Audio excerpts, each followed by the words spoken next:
السلام علیکم ورحمۃ اللہ وبرکاتہ۔ دوستو، بہت سارے حضرات شادی کرتے ہیں اور شادی کرنے کے بعد بیوی سے صحبت اور جماع اور ہم بستری پر قادر نہیں ہوتے، جس کی وجہ سے ان کی آپس کی زندگی اجیرن ہو جاتی ہے۔ وہ آپس میں ایک دوسرے سے چڑے ہوئے ہوتے ہیں اور آپس میں بہت زیادہ شرمندگی محسوس کرتے ہیں۔ ایسے لوگوں کے لیے مولانا اشرف علی صاحب تھانوی رحمۃ اللہ علیہ نے اعمال قرآنی میں حضرت حسن بصری رحمہ اللہ سے ایک عمل نقل کیا ہے جو قرآن کی روشنی میں ہے، جس میں حضرت حسن بصری رحمہ اللہ سے نقل کرتے ہوئے مولانا اشرف علی صاحب تھانوی رحمۃ اللہ علیہ فرماتے ہیں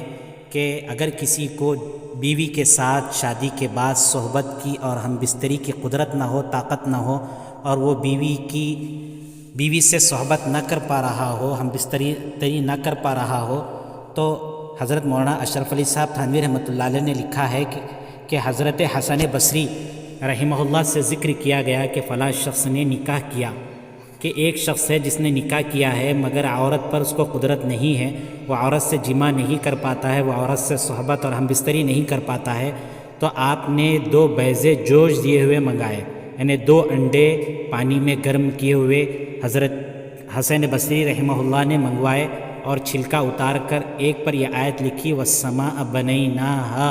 بِأَيْدٍ وَإِنَّا لَمُوسِعُونَ، آسمان کو ہم نے اپنے ہاتھوں سے بنایا ہے اور اس کو ہم وسعت دینے والے ہیں۔ اس آیت کو لکھ کر مرد کو کھانے کے لیے دیا، اور دوسری انڈے پر یہ آیت لکھی وَالْأَرْضَ فَرَشْنَاهَا فَنِعْمَ الْمَاهِدُونَ،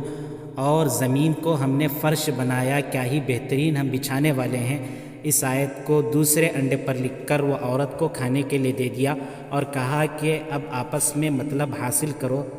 یعنی آپس میں صحبت کرو، انشاءاللہ عز و جل ہم بستری کرو کہ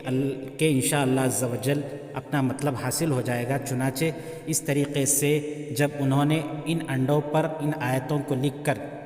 جس انڈے کو مرد کو کھانا تھا مرد نے کھا لیا اور عورت کو کھانا تھا عورت نے کھا لیا، تو ان کو جماع پر اور ہم بستری پر قدرت ہو گئی۔ السلام علیکم ورحمۃ اللہ وبرکاتہ۔